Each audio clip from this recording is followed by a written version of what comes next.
And I directed a scene and I was like, oh my God, this is what I'm gonna do for the rest of my life. I really said that to myself. This is the thing I should have been doing. Yeah, she can't even like perceive it.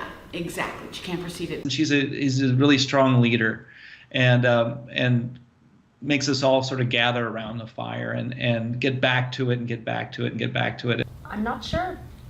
Last week was such a good week. Yeah. I don't know. I think you do know. She's an incredible director. Everyone here wants to work with her, and I'm so lucky that I got the opportunity to. What was he doing there, the great god Pan? Down in the reeds by the river. And still, to this day, if we just met and you said, hi, what do you do? I'm a journalist. I'd say I'm a director and I also teach.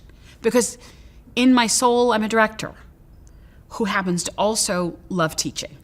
But at the end of the day, I'm a storyteller, and the theater is my medium.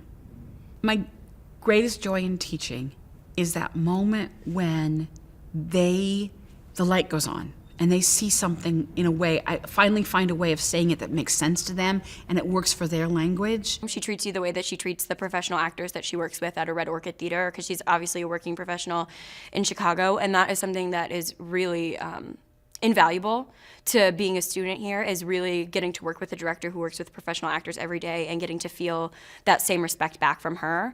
Directors are pod people, and all you can do is hatch them. If you find a director, you can hatch them. Because it's just a combination of personality traits to be a director.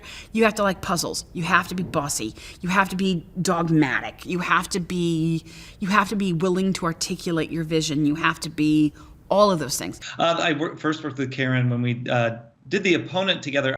The play is about fighting.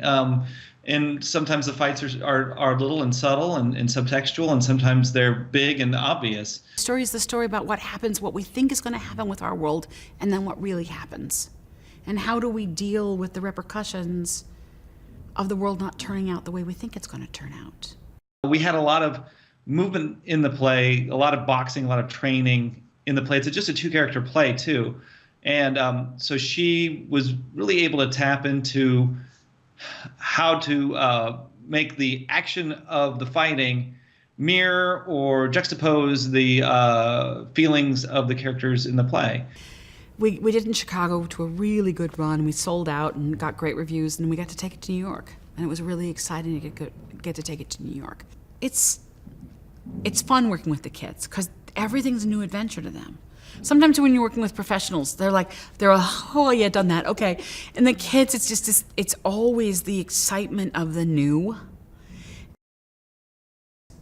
Prompt, pleasant, and prepared will get you your next job. You'll get your first job on your talent or who you know.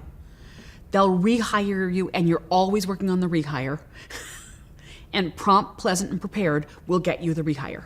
She's so incredible, and everyone who works with her knows how amazing she is, inside and outside of the classroom.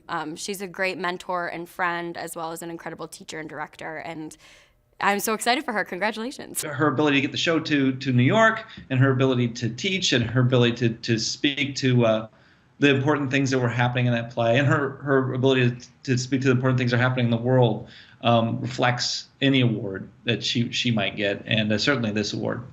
At the end of the day, it's nice and it's humbling, and it's a little bit embarrassing. Not because it's just because compliments are hard for me, but it's also lovely, and I love my work, and I'm good at it. I mean, I know that's true, and my work is important to me, and it's nice to have that recognized. I'm a lucky person. I'm living a life where I get to work with an awful lot of people who I respect. And I'm getting to work with kids I just love. So it's a great thing. I'm a lucky person in a lucky place.